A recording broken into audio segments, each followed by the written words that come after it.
நானும் காய்ச்சலுக்கு ஊசி போட்டாச்சு சரியா. ஊசி போட்டேன், அப்புறம் டேப்லெட் சாப்பிட்டேன். எதுக்குமே ஒத்து வர மாட்டேங்குது. ஆனால் நைட்டு ஆனால் காய்ச்சல் வர ஆரம்பிச்சிருது. ஆனால் வெளியே ஒன்றுமே தெரிய மாட்டேங்குது, உள்ளே தான் காய்ச்சடிக்கு. இதுக்கு ஒரே மருந்து என்னென்னா விஷக்குடிநீ தான். இதை நான் ஆரம்பத்துலேயே செய்யாமல் விட்டேன். இப்போ வாங்கிட்டு வந்து காய்ச்சி குடிக்க போகிறேன், என்ன ஆனாலும் சரி. இந்த வாங்கிட்டு வந்துட்டேன் பாருங்கள். முன்னாலெல்லாம் ஒரு இதில் சின்ன பொட்டலமாக வச்சுருப்பாங்க, இப்போ பாருங்கள் இப்போ எதில் வச்சுருக்காங்க பாருங்கள், கவரில் வச்சுருக்காங்க பாருங்கள். இதுதான் விஷக்குடிநீ. இதுக்கு வந்து கரெக்டாக ஒரு சிலவங்க 3 டம்ளர் 4 டம்ளர் ஊற்றணும்பாங்க. 2 டம்ளர் ஊற்றினா போதும். அதில் 1 டம்ளர் வற்ற வச்சு இப்போ குடிக்க போகிறேன். இப்போ பாருங்க எப்படி எப்படி கொதிச்சுட்டு இருக்கு பாருங்க.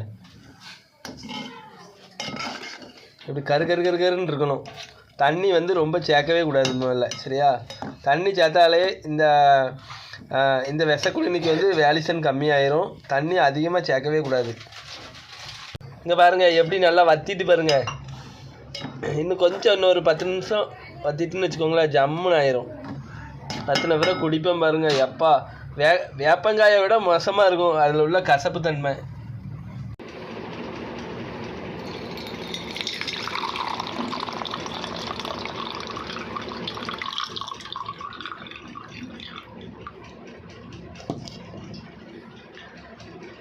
இதோட கலர் எப்படி இருக்குது பாருங்கள். இதை தான் இப்போ குடிக்க போகிறேன்.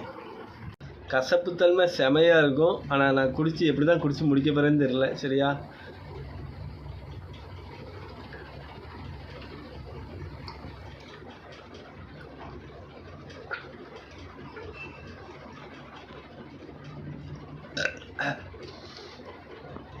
அப்படி ஒரு வேளை காய்ச்சல் காலையில் இருந்ததுன்னா இருக்காது. இந்த பார்த்தீங்களா 1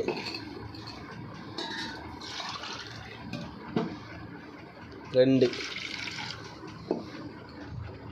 இன்னும் 2 டம்ளர் தண்ணி ஊற்றி அதே வேரில் வந்து ஊற போட்டேன். இந்த அந்த தண்ணியில் அப்படியே ஊறிட்டு கிடக்கும், நைட்டு ஃபுல்லாக ஊறிட்டு கிடக்கும்.